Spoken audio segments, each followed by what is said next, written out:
Good afternoon, everybody. It's a pleasure to be here with you. Let's give all of the speakers a round of applause. And I was moved by all of them. I was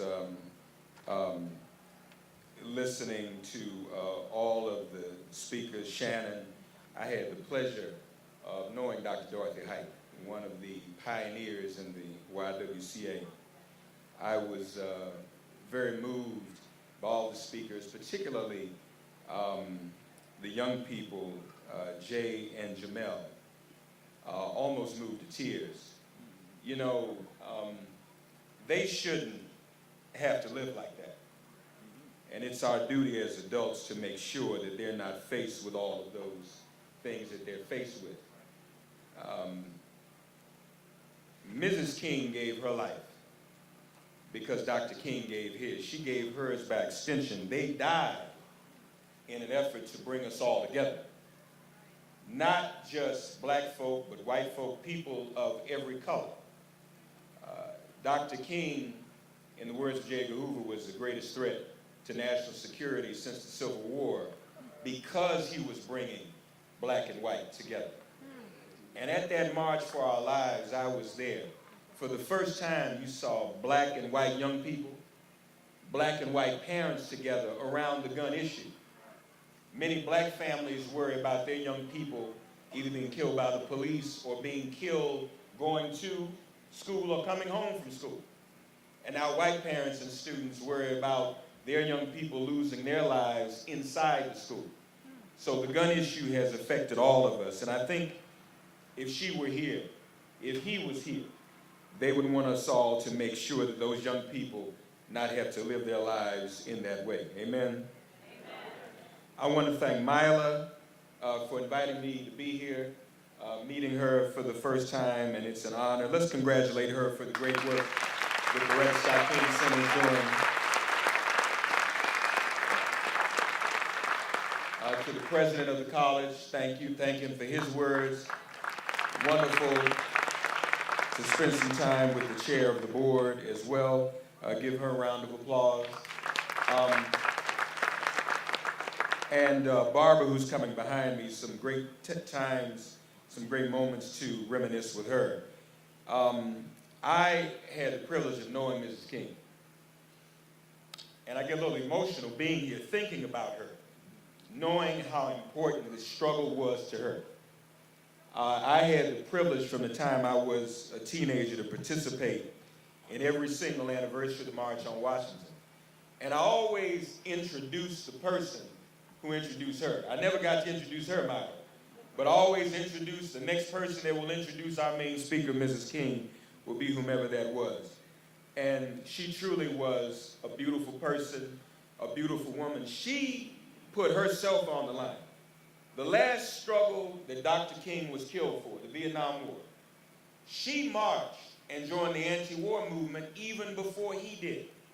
As a woman, setting an example for the women's struggle, the women's movement today that is as strong as ever. I want to acknowledge my brother Sean, who is doing so much work in the Black Lives Matter movement and the police violence movement. Most recently, what happened in Dallas with our brother Botham Jean. And more than ever, what happened there justifies Colin and everyone else taking a knee. Because it was never about dissing the flag. It's not about dissing the flag. Taking a knee is the most reverent thing you can do. That's a moment of prayer and reflection. Now, if you can't take a knee on Sunday, when else can you take one? And here our brother John, after all, was a worship leader in a church. So we must take a knee for him, and let's continue to support all the work that Sean does. Please give him a round of applause. He'll be up in a minute. I'm not going to be long.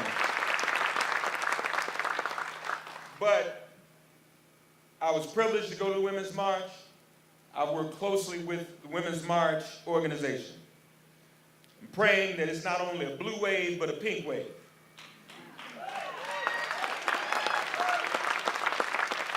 That is a necessity now more than ever. They're calling us out. They're calling women out, and they're calling us men out to support women. Each of us must support our opposite. Rich need to stand up for poor. Citizens need to stand up for immigrants. White needs to stand up for black. And men need to stand up for women.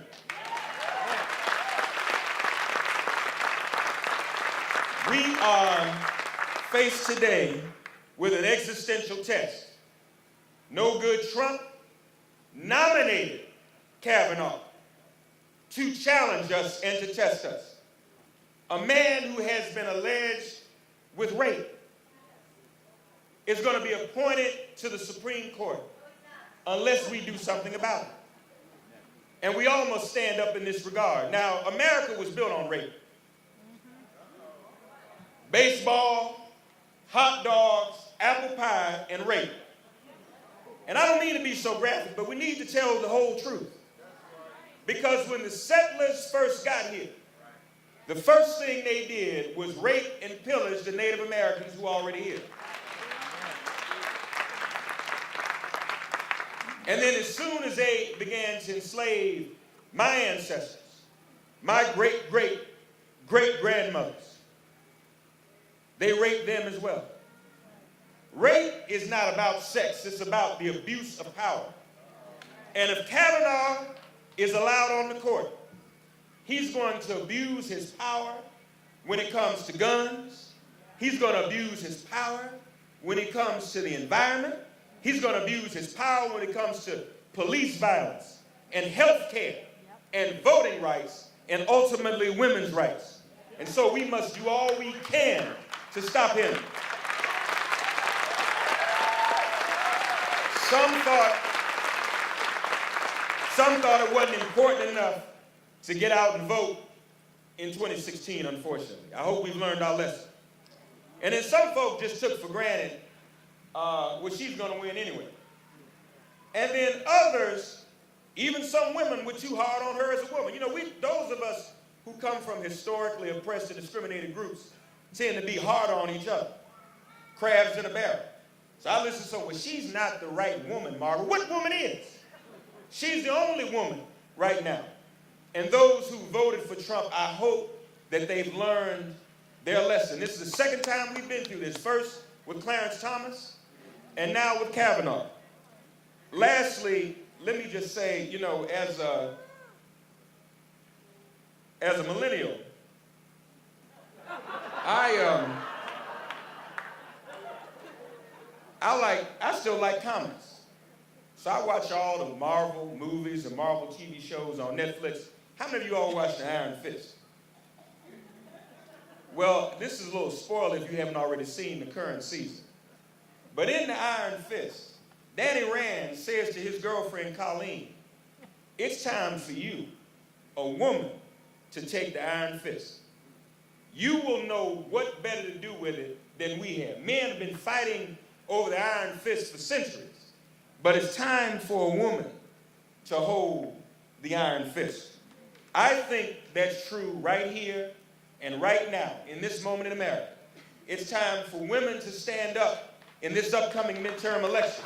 It's time for women, whom I know many on their way to D.C. today, to go to jail every day this week, to put their bodies on the line to stop Kavanaugh. It's time for women to do what Mrs. King said, to save the soul of America. You women must become its soul. Thank you and God bless you.